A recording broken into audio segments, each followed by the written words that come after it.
Senhor nosso Deus, nosso Pai, aqui estamos na Tua presença gloriosa, Senhor, nesta manhã, Senhor, de segunda-feira, pedindo a Ti, ó Deus, que esteja nas Tuas mãos de poder sobre nós, opere grandemente em nosso viver, somos agradecidos pelo dom da vida, por Tu nos dado, Senhor, mais um dia de vida, de estarmos aqui para Te adorar, Te glorificar e exaltar o Teu nome, e sermos útil para a Tua obra. Estenda as tuas mãos de poder sobre cada uma de nós, é o que nós estamos te pedindo, ó Pai. Que tu venha, Senhor, abrir, ó Pai, amigo Espírito Santo, abre o nosso entendimento, a nossa compreensão, para que possamos entender a tua palavra. Fala conosco nesta manhã, é o que nós te pedimos, ó Pai, já te agradecemos, em nome de Jesus. Amém. Então vamos meditar hoje no Evangelho de Jesus Cristo, segundo escreveu Lucas, capítulo 14, do versículo 1 ao versículo 35, que diz assim: Jesus cura no sábado. Certo sábado, Jesus foi comer na casa de um líder fariseu, onde observava atentamente. Ele estava ali um homem com um corpo muito inchado. Jesus perguntou aos fariseus, aos seus especialistas da lei: a lei permite ou não curar no sábado? E eles nada responderam. E Jesus tocou no homem enfermo e curou-o, e o mandou embora. Depois perguntou a eles: qual de vocês, se seu filho ou seu boi cair num buraco, não se apressa em tirá-lo de lá, mesmo que seja sábado? Mais uma vez não puderam responder. Jesus ensina sobre a humildade. Quando Jesus observou que os convidados para o jantar procuravam ocupar os lugares de honra à mesa, deu-lhes este conselho: quando vocês forem convidados para um banquete de casamento, não ocupe o lugar de honra, e se chegar algum convidado mais importante que você, o anfitrião virá e dirá: dê o seu lugar para a esta pessoa, e você, envergonhado, terá de sentar-se no último lugar da mesa. Em vez disso, ocupe o lugar menos importante à mesa. Assim, quando o anfitrião o vir, dirá: amigo, temos um lugar melhor para você. Então você será honrado diante de todos os convidados, pois os que se exaltam serão humilhados, e os que se humilham serão exaltados. Então Jesus se voltou para o anfitrião e disse: quando oferecer um banquete ou jantar, não convide amigos e irmãos, parentes e vizinhos ricos. Eles poderão retribuir o convite, e essa será sua única recompensa. Em vez disso, convide os pobres, os aleijados, os mancos e os cegos. Assim, na ressurreição do justo, você será recompensado por ter convidado aqueles que não podiam lhe retribuir. A parábola do grande banquete. Ao ouvir isso, o homem que estava à mesa com Jesus exclamou: feliz será aquele que participar do banquete no reino de Deus. Jesus respondeu com a seguinte parábola: certo homem preparou um grande banquete e enviou muitos convites. Quando estava tudo pronto, mandou seus servos dizer aos convidados: venham, o banquete está pronto. Mas todos eles deram desculpas. Um disse: acabei de comprar um campo e preciso inspecioná-lo. Peço que me desculpe. Outro disse: acabei de comprar 5 juntas de bois e quero experimentá-las. Sinto muito. Ainda outro disse: acabei de me casar e não posso ir. O servo voltou e informou ao seu senhor o que tinha dito. E ele ficou furioso e ordenou: vá depressa pelas ruas e becos da cidade e convide os pobres, os aleijados, os cegos e os mancos. Depois de cumprir essa ordem, o servo informou: ainda há lugar para mais gente. Então o Senhor disse: vá pelas estradas do campo e junto às cercas, entre as videiras, e insista com todos que encontrar, para que venham, de modo que minha casa fique cheia, pois nenhum dos que antes foram convidados provaram do meu banquete. O custo do discipulado. Uma grande multidão seguia Jesus, que se voltou para ele e disse: Se alguém que me segue amar pai, mãe, esposa e filhos, irmãos e irmãs, e até mesmo a própria vida, mais do que a mim, não pode ser meu discípulo. E se não tomar sua cruz e me seguir, não pode ser meu discípulo. Quem começa a construir uma torre sem antes calcular o custo e ver se possui dinheiro suficiente para terminá-la, pois se completar apenas os alicerces e ficar sem dinheiro, todos rirão dele, dizendo: esse aí começou a construir, mas não conseguiu terminar.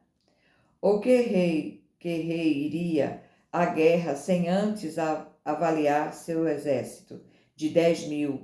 Poderia derrotar os 20.000 que vêm contra ele?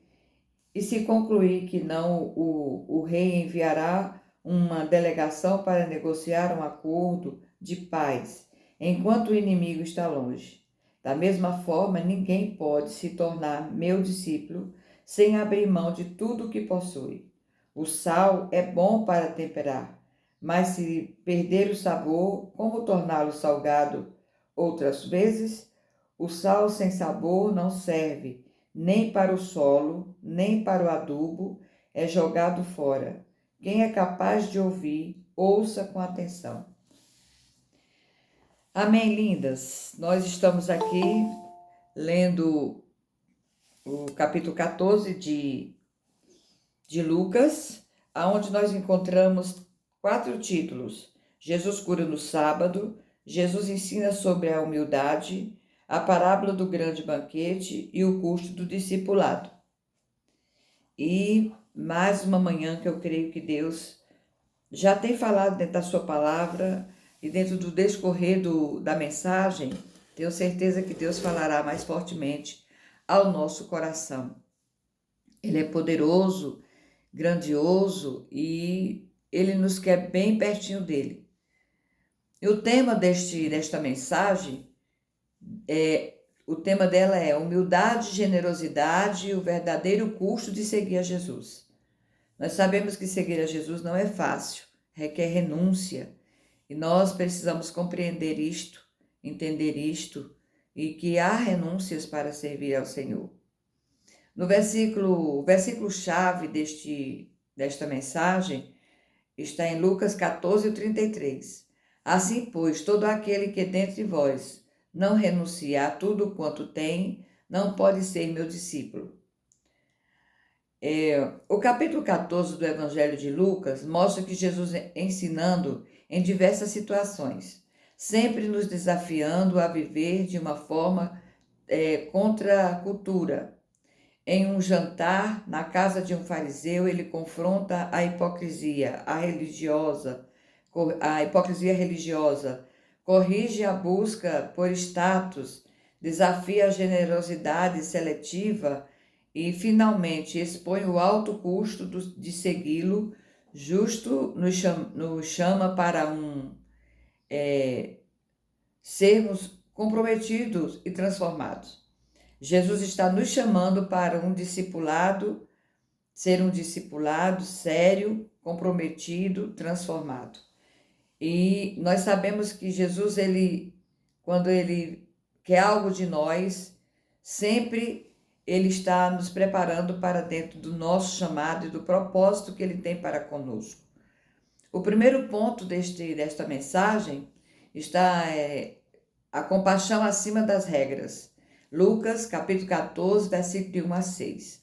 Jesus estava na casa de um líder religioso e viu um homem com uma hidropisia, retenção de líquido no corpo.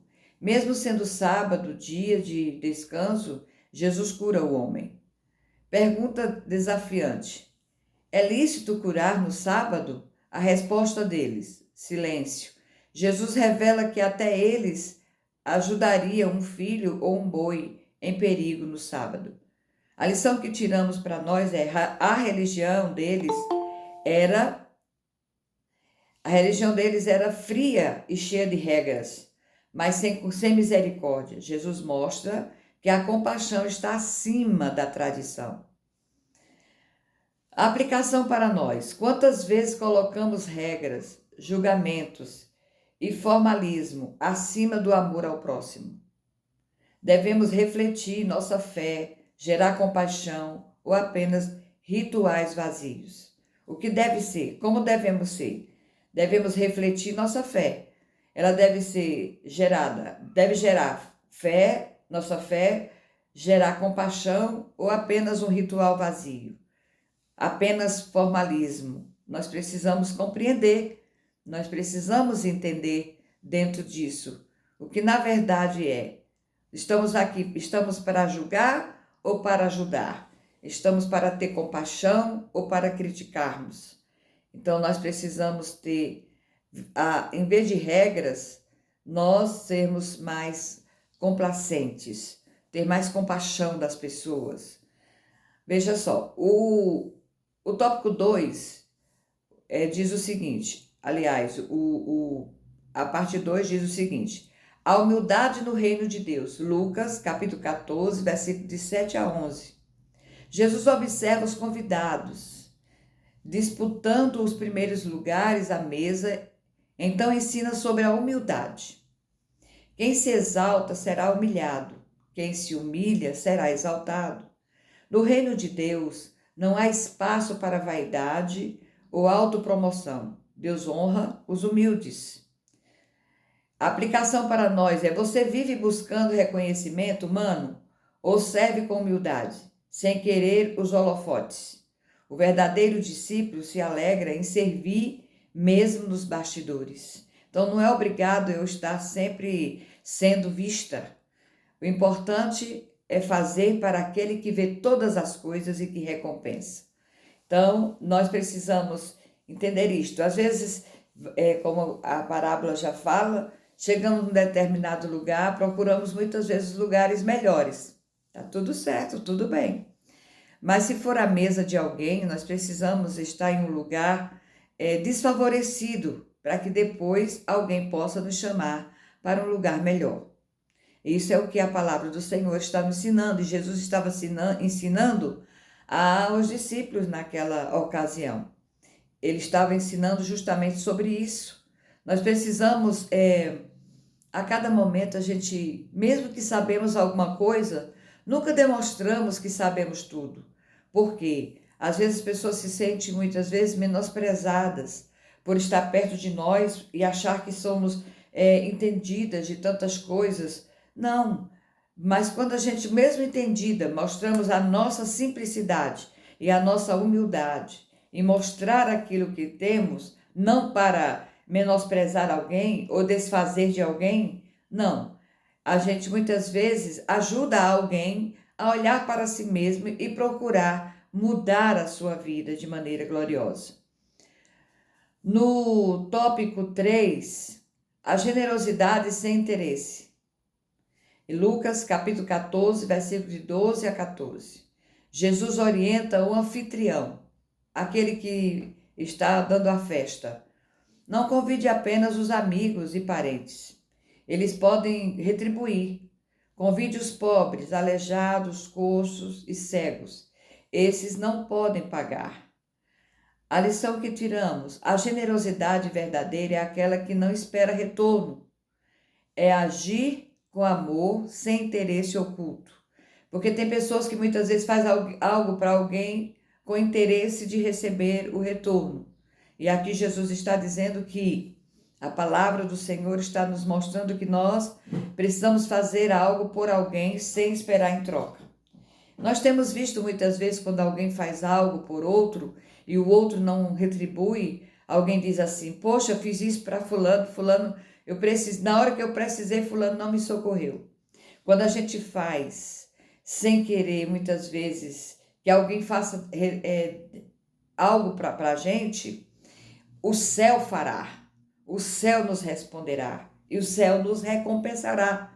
Então é muito bom quando a gente faz algo que as pessoas muitas vezes nem vê, nem espera que a gente vá fazer, mas a gente tem que fazer algo pelas pessoas sem querer nada em troca.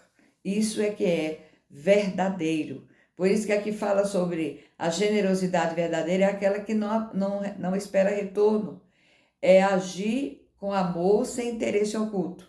Então você não tem interesse, mas você faz sem olhar a quem. E é isso que a palavra do Senhor está nos ensinando. A aplicação para nós. Você abençoa quem pode ter dado algo em troca ou serve com amor aos esquecidos e desprezados. Deus recompensa o que é feito com sinceridade. Então, tudo que a gente faz por alguém, a gente tem que fazer com sinceridade. Sem ser para aparecer, sem ser para mostrar que faz, sem mostrar para ninguém que você está fazendo alguma coisa, porque é o Senhor quem vai nos recompensar. Então, nós precisamos ter este entendimento e essa generosidade sem interesse algum. Isso é o nosso tópico 3. Nós precisamos ter essa compreensão. O que eu acho interessante é que o Evangelho de Jesus Cristo, segundo escreveu Lucas, sempre vem nos confrontar dentro de coisas tão simples e que muitas vezes a gente faz sem saber que muitas vezes nós estamos fazendo erradamente. Mas ele vem nos ensinar, nos instruir e mostrando para nós que o que vale verdadeiramente é fazer para o Senhor aquilo que ele nos chamou para fazer. É isso que o Senhor quer de nós e nós precisamos estar atentos a isso, porque nós, como seres humanos, nós temos em nós muitas vezes um certo orgulho de querer os primeiros lugares, de muitas vezes querer estar em evidência, em fazer algo, em fazer alguma coisa para aqueles que podem nos retribuir. Isso é do ser humano. O ser humano, nós como seres humanos, nós temos esta necessidade. Nós temos essa necessidade de fazer isto. Mas a gente olhando, enquanto a gente não sabe, a gente diz, estou fazendo certo.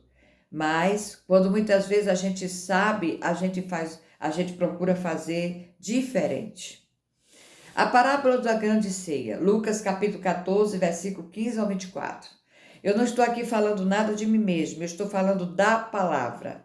É a palavra do Senhor que nos confronta, é a palavra do Senhor que nos ensina, é a palavra do Senhor que nos mostra que devemos verdadeiramente andar dentro do propósito do Senhor e dentro daquilo que Ele nos ensina.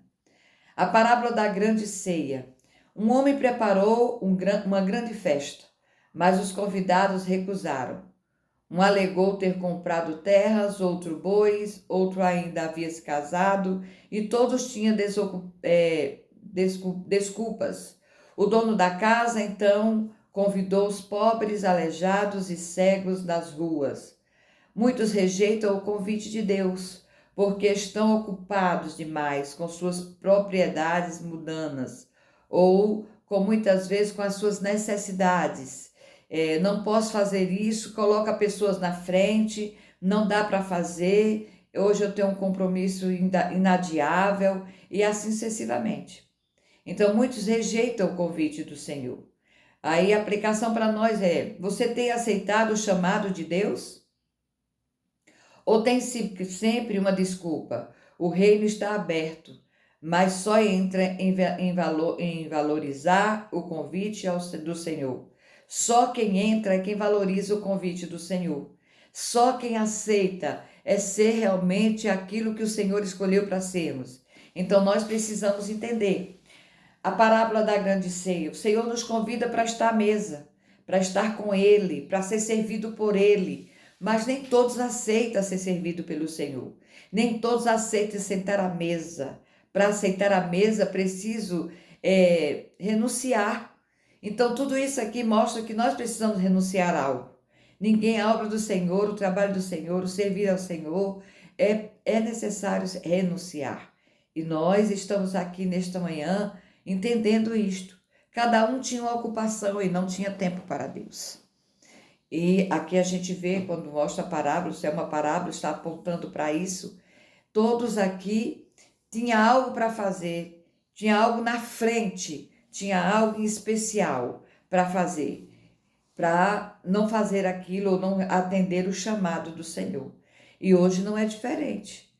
Nós entendemos que muitas pessoas são convidadas a fazer algo, mas se esquivam, elas se distanciam, elas não querem, elas muitas vezes procuram colocar um outro obstáculo, uma desculpa, e muitas vezes assim vai passando o tempo e a gente não vai fazendo nada para o Senhor. E nós precisamos fazer algo para Ele, atender ao convite do Senhor para fazer a sua vontade e obedecer o nosso chamado. O curso do discipulado está no capítulo 14, versículo 25 ao 33. Jesus vê uma multidão o seguindo e confronta. Quem não aborrece pai, mãe, mulheres, filhos e a sua própria vida não pode ser meu discípulo. Ele não está mandando desprezar a família, mas sim colocar Deus acima de tudo, porque Deus é prioridade em nossas vidas. Nós não podemos colocar marido, filhos, pai, mãe, esposo na frente de Deus. Nós temos que colocar eles abaixo de Deus. Primeiramente vem Deus, depois vem a minha vida e depois a minha família e assim sucessivamente. Porque se a gente colocar as pessoas, as famílias, ou a mãe, o pai, os filhos, o marido em primeiro lugar, Deus fica em último lugar. E nós precisamos colocar Deus acima de tudo. Porque se não fosse Deus, eu não tinha vida, eu não tinha pai, eu não tinha mãe, eu não tinha marido, eu não tinha filhos. Eu não tinha irmãos, eu não tinha irmã. Então, Deus acima de tudo. Deus está acima de tudo e de todos. Então, duas ilustrações reforçam este ensino. Um homem que começa a construir uma torre e não termina, falta planejamento. O rei que vai à guerra sem avaliar suas chances, falta sabedoria. O alicerce e o planejamento, vamos dizer, o alicerce da minha vida é Deus. O planejamento da minha vida é estar com Deus. Ele planeja tudo. A gente, quando vem à terra, a gente já vem com um propósito. A gente já vem com um chamado. A gente já vem com o que vamos fazer e para que nascemos. Ninguém nasceu aqui por acaso. Ninguém passa pela terra por passar. Não. É para fazer algo, e algo de bom. Algo para a glória de Deus. Algo para que o nome do Senhor seja engrandecido através da nossa vida. Então, nós precisamos seguir Jesus, exige renúncia, entrega, comprometimento, não é por emoção, mas por decisão consciente. Estou seguindo a Cristo e sei o que realmente Ele requer de mim. Ele requer renúncia, comprometimento e não é por emoção, mas por decisão. Eu decido seguir ao Senhor, porque sei que é a melhor coisa a fazer. Então, a aplicação para a gente é: você está disposto a pagar o preço? Renunciar sua vontade, seus planos, suas posses, sua reputação? O discipulado não é gratuito, custa tudo. Para servir ao Senhor, requer renúncia da nossa vontade, dos nossos planos, para entrar dentro dos planos de Deus, para fazer o querer do Senhor.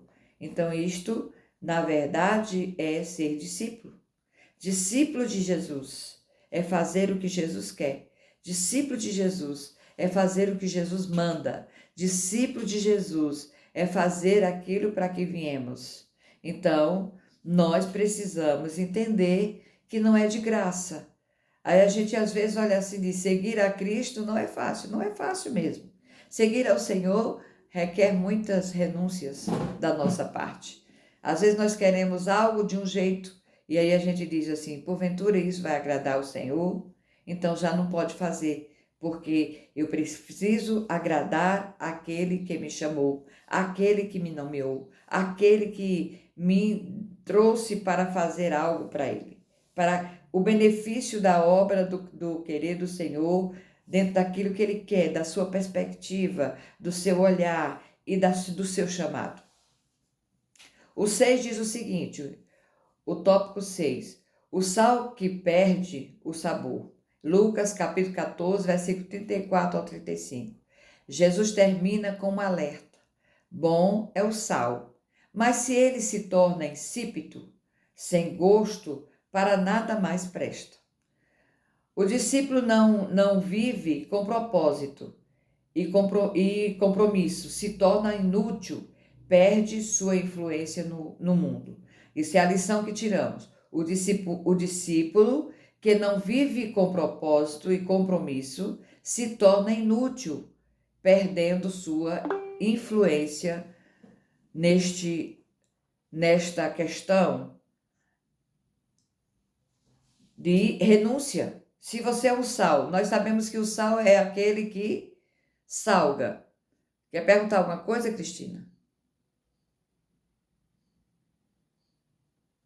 Se nós sabemos que o sal, ele é aquele que salga, é aquele que dá sabor. Sim?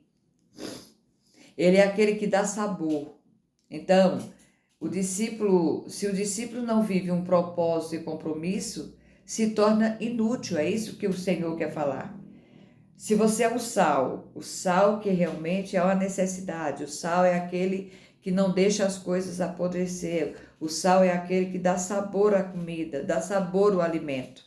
Então, se a gente não, como discípulo, não vive com propósito e compromisso, nós nos tornamos inútil, porque não temos propósito, fazemos as coisas sem propósito, não tem comprometimento, não tem compromisso. Não, estou ali por estar, estou fazendo por estar, estou indo por estar indo. Então não tem compromisso. Então perde sua influência no mundo. Então não tem, vamos dizer assim, sentido de estar no mundo. Sentido de estar fazendo alguma coisa ou de estar até vivendo. Mas nós estamos aqui passando por um propósito de Deus, cumprindo este propósito, fazendo a vontade do Senhor. É isso que nós estamos aqui. Qual é a aplicação que tiramos? Você tem sido sal com sabor ou perdeu sua essência? O mundo precisa de discípulos firmes, cheios de verdade e de amor. Por quê? Ele é a verdade. A Bíblia diz que conhecereis a verdade e a verdade vos libertará. Então, o discípulo que é sal, ele é um discípulo ativo, ele é um discípulo que ama a verdade, ele é um discípulo cheio de amor, ele é um discípulo que ele é firme, ele não é levado por aquilo que muitas vezes o mundo oferece. Ele não é levado muitas vezes por outros ventos de ensinamento. Não. Por quê? Porque ele é firme, ele sabe para que ele veio, qual é a necessidade de alguém e que ele pode suprir esta necessidade dentro do que ele tem, dentro do que ele aprendeu, dentro do que, na verdade, o Senhor deu para ele. Então, ele precisa fazer aquilo para que nasceu o seu chamado, deve ser feito, deve ser executado, porque nós somos sal da terra. Nós somos sal da terra, mas esse sal precisa ter sabor. Se você não tem sabor, perde a essência. Que sabor é este? Você precisa ter a verdade. Você precisa ser firme. Você precisa fazer com amor, com dedicação. Você precisa cumprir o seu chamado dentro do propósito que o Senhor quer que você cumpra. Então, isso, na verdade, é dar sabor ao que você está fazendo. Alguém precisa ouvir a palavra. Você vai com mansidão, com amor, com cuidado, com compaixão, falando do amor de Cristo para aquela pessoa que precisa ouvir, aquela pessoa que necessita desta palavra, que necessita desta salvação, que necessita fazer este encontro com o Senhor. E para isso nós somos chamadas. Nós somos chamadas para ser sal. Então nós somos sal. Todo canto que a gente está, nós precisamos fazer a diferença. A conclusão desta mensagem nos diz o seguinte: Jesus não quer seguidores superficiais. Ele busca discípulos com compaixão verdadeira, que vivam em humildade e serviço, que seja generoso e desprendidos, que valorize o convite do rei, que estejam dispostos a renunciar tudo por ele e que sejam sal com sabor, luz do mundo. Que nós, aonde chegarmos, possamos ter aquela palavra boa, aquela palavra de amor, aquela palavra da verdade, aquela palavra que muda, aquela palavra que transforma, e que possamos ser luz no meio da escuridão. No meio da escuridão que possamos ser luz. Levar direção para aqueles que não têm, e que possamos a cada dia entender que o Senhor nos chamou não simplesmente para estarmos em status, mas para servir, para sermos humildes e servir ao Senhor, para fazer o seu querer, para fazer a sua vontade e cumprir o nosso chamado. Será que nós estamos cumprindo o nosso chamado? Você tem seguido Jesus de verdade ou apenas andando no meio da multidão? Hoje é tempo de decidir conscientemente: eu quero ser discípulo de Cristo, custe o que custar. Eu não quero ser mais uma no meio da multidão. Eu quero fazer a diferença. Eu quero seguir a Cristo e que todos ao longe possam olhar e dizer: existe algo diferente naquela pessoa. Existe algo diferente. O Senhor é aquele que está na vida daquela pessoa. Nós precisamos ter entendimento disso. Para ser discípulo de Jesus, é preciso ser sal da terra. E o sal não pode ser um sal sem sabor. O sal precisa ter sabor. Ter sabor, o sabor do sal, ele é aquele... Toda comida sem sal, ela não tem sabor. Então, o que é que diz isso? A verdade precisa vir com misericórdia. A verdade precisa vir com amor. A verdade precisa vir com compaixão. Isto é, o sal da terra. A verdade precisa vir não com julgamento, mas a verdade precisa vir com amor, compaixão, acolhimento. É assim que a verdade precisa vir.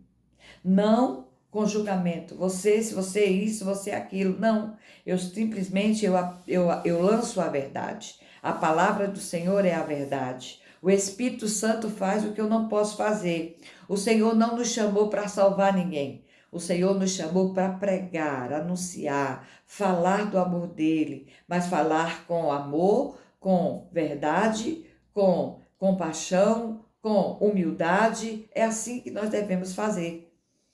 É assim que nós devemos fazer. Sem julgar, sem apontar o dedo, sem atirar pedra e sem, vamos dizer assim, dar a sentença de alguém. Nós não viemos aqui para sentenciar ninguém. Nós viemos para fazer a vontade do Senhor. Eu só posso fazer exclusivamente a vontade daquele que me chamou, a vontade daquele que me mandou. Eu não posso de maneira alguma fazer além. Eu não vim para salvar, eu vim para falar do amor de Deus. Mas este falar do amor precisa ter sal, precisa ser firme. Eu preciso ter firmeza. Eu preciso falar daquilo que vivo e daquilo que prego, daquilo que na verdade eu faço. Porque muitas vezes a gente diz que quer que as pessoas façam algo, mas a gente não faz. Eu quero que fulano faça assim, quero que o fulano haja dessa maneira. Não, eu não vim para ensinar ninguém a mudar. Eu não vim para mudar ninguém, aliás. Eu vim para falar desta palavra que transforma. A palavra muda, a palavra transforma, a palavra confronta, a palavra mostra, essa palavra precisa vir com firmeza, essa palavra precisa vir com amor, esta palavra precisa ter sal, precisa ter sabor.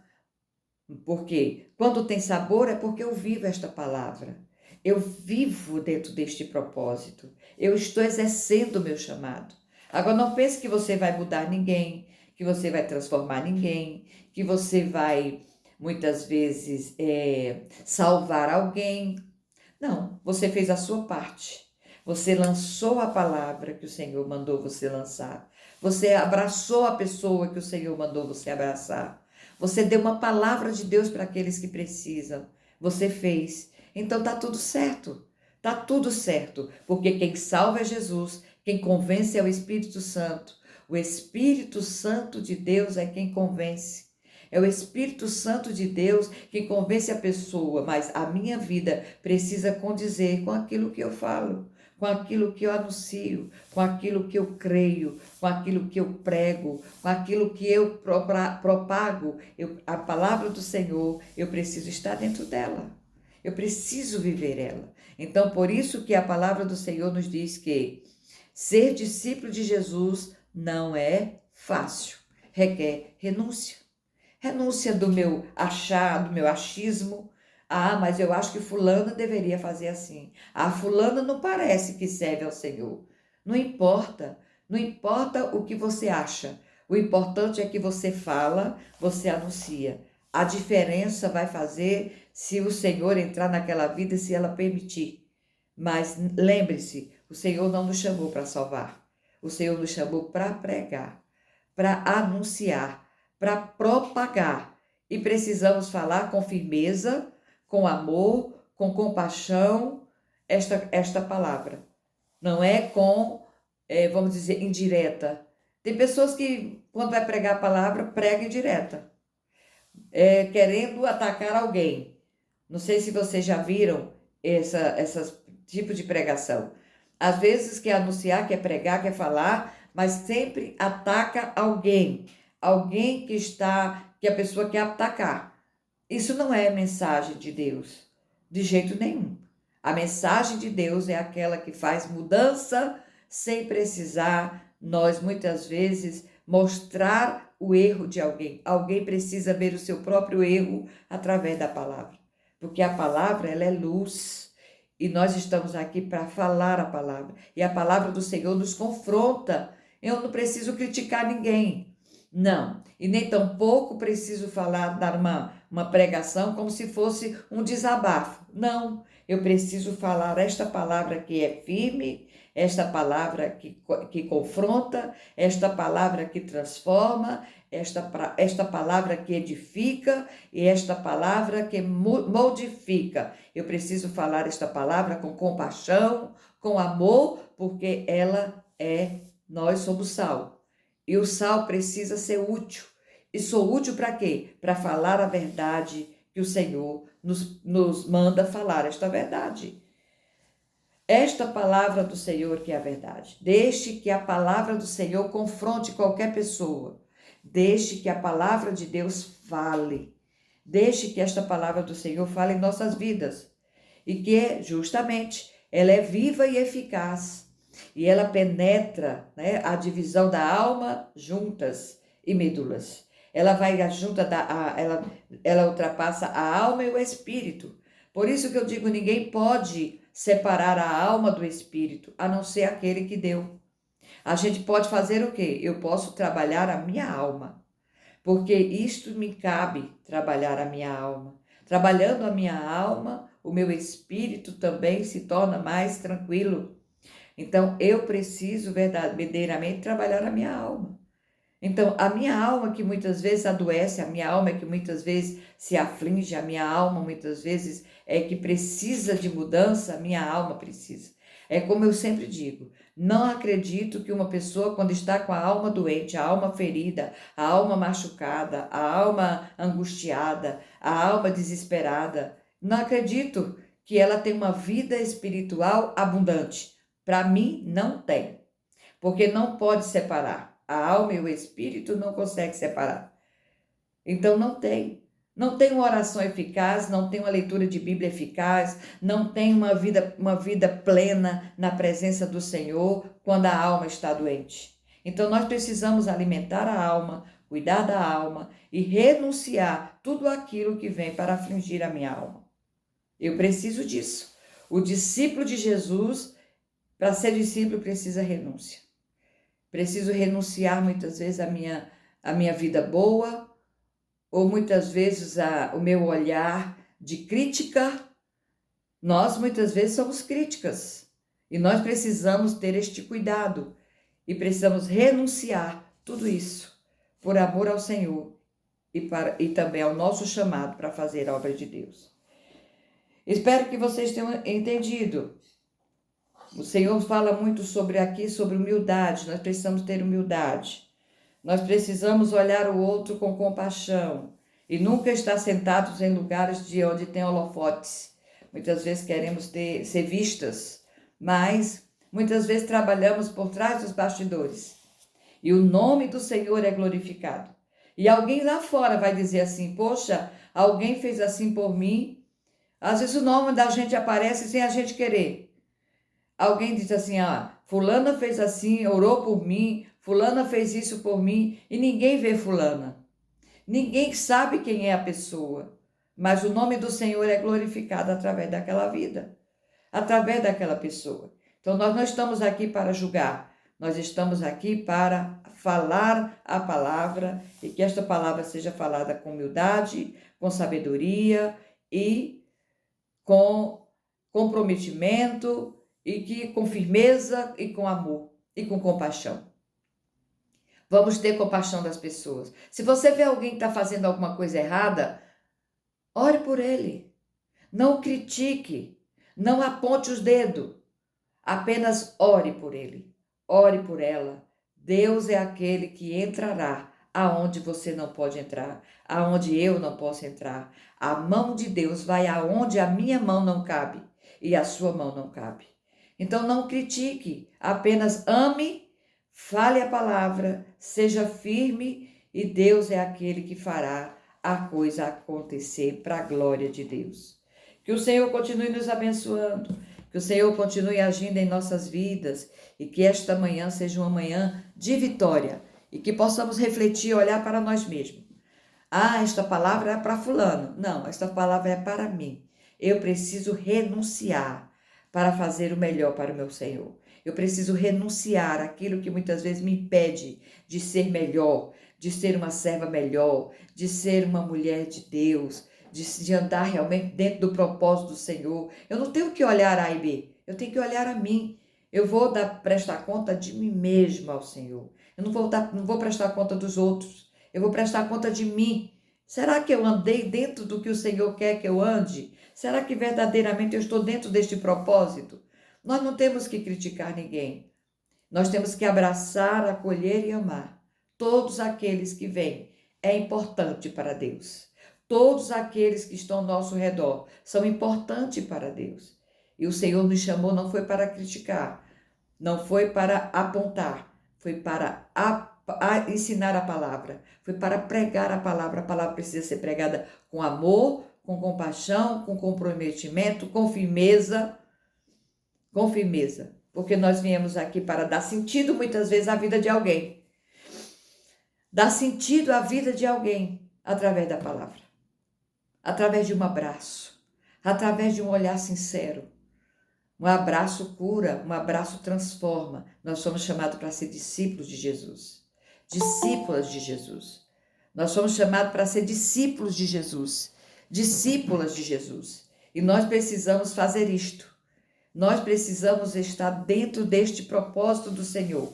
Então veja só, Jesus não quer seguidores superficiais, ele busca discípulos com compaixão verdadeira, que vivam de humildade e serviço, em humildade e serviço, que seja generoso e desprendido, que valorize o convite do reino e que estejam dispostos a renunciar tudo por ele, e que sejam sal com sabor e luz do mundo. Então nós temos Jesus, ele quer os seguidores dentro deste padrão. Então nós precisamos orar e dizer: Senhor, eu quero ser seguidora tua, dentro do padrão que tu queres. Me ajude a ser. Tira de mim aquilo que muitas vezes impede, porque eu quero ser discípula. Eu quero estar também na tua vontade. Eu quero cumprir o meu chamado dentro do teu propósito, dentro do teu querer, cumprindo dentro da tua vontade. Que Deus continue nos abençoando nesta manhã gloriosa, nesta manhã que o Senhor tem nos dado para aprender, para servir a Ele melhor, para fazer o melhor para Ele, porque o Senhor, Ele é poderoso, Ele é grandioso, Ele é aquele que faz coisas grandes em nossas vidas.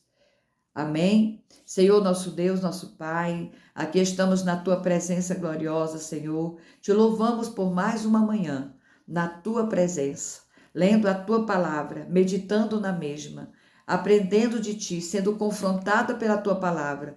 Nos ensina a cada momento a ser discípulos Tua, discípulos verdadeiros, Senhor, que está dentro do Teu propósito, que possamos renunciar às nossas vontades e fazer o Teu querer e a Tua vontade. Que possamos, Senhor, ter amor verdadeiro, compaixão verdadeira. Que possamos, Senhor, a cada momento estar dentro do Teu propósito, dentro do Teu querer. Sê conosco, Senhor. Opera de maneira especial em nossas vidas. É o que nós te pedimos e já te agradecemos, em nome de Jesus.